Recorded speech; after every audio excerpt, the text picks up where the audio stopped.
Hello, everyone. Time flies. We are now in the final week number 12 for the semester. I hope you really have enjoyed the journey of this semester about software design. It was really my pleasure to really cover all the topics together with you, and I really enjoy discussing with you about your thoughts during the Q&A session. It was really a pleasure.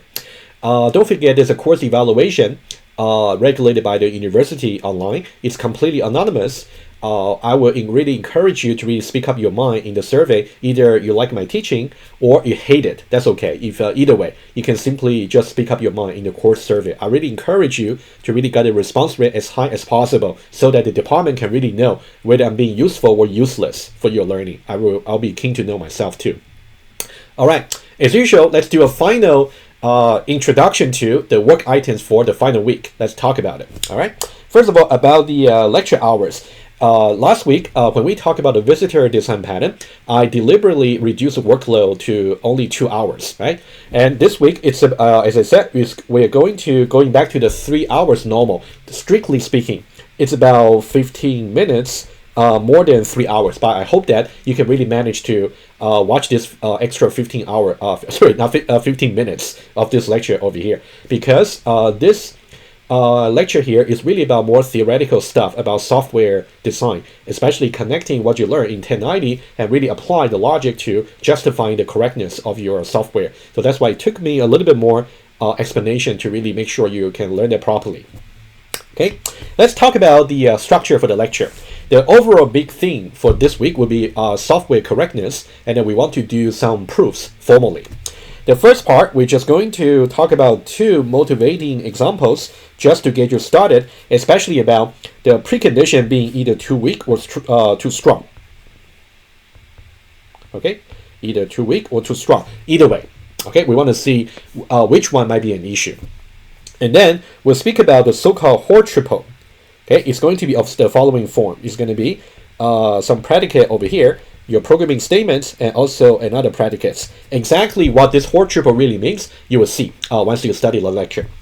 And then once basically any program you're given, you can formulate your program using the so-called Hoare triple, which is itself a predicate. And then in order to really justify if the Hoare triple is a tautology, because it's a predicate, you can try to prove it. And in that case, you have to use the so-called weakest precondition to do it. And then the weakest precondition is subject to some systematic calculation. It's more like a calculus we want to learn about. So we're going to learn about the WP calculus in 3 different parts of the lecture. We're going to learn about for variable assignments, for conditionals, and also for sequential composition. You will see exactly how that goes. And once you have done these 3, given any arbitrary program without a loop, you can actually justify its correctness formally. Okay? It's really the advantage for you once you graduate from this course.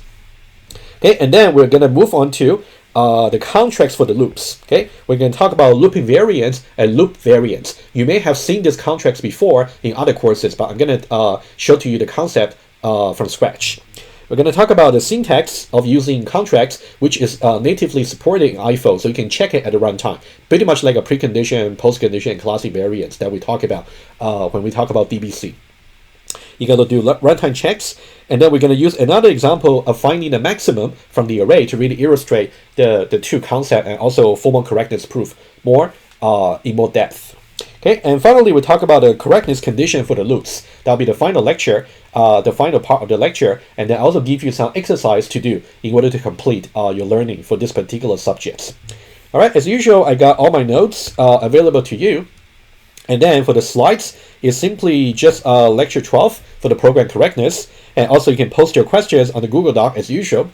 And then there will be some example source code about the looping variants and variants example I used in the lecture. You can feel free to play with them in the debugger, so that if I ask you any questions later in the quiz or in the exam, you will be able to figure out when there might be some violation for either invariants or variants.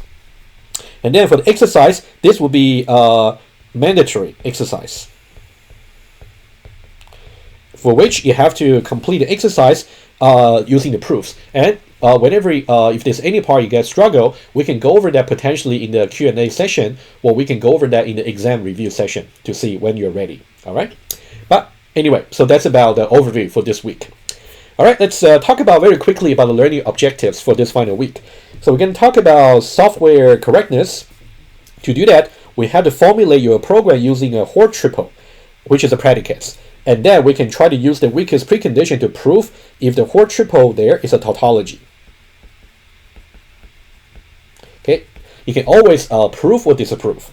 And then we want to talk about different rules for calculating the WP, weakest precondition.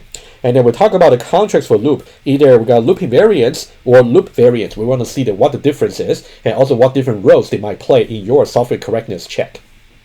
Okay, finally, we'll talk about the correctness conditions for proving that a given loop is actually correct. All right, so that's about the learning objectives. And then for the milestone for the final week, of course, you have to complete your projects. You have already submitted your phase number 1, so now we're moving to phase number 2. That'll be the ultimate submission. You have to submit your software, and inside your project folder, the docs folder, you also need to submit your design document. So 2 things you got to submit in a single submission. All right, and then you're going to complete your quiz number 11, the visitor pattern subjects, and also you're going to start with this particular last lecture, and then finally, there will be this particular mandatory exercise for you to complete. If you got in trouble as ever, please get in touch with me.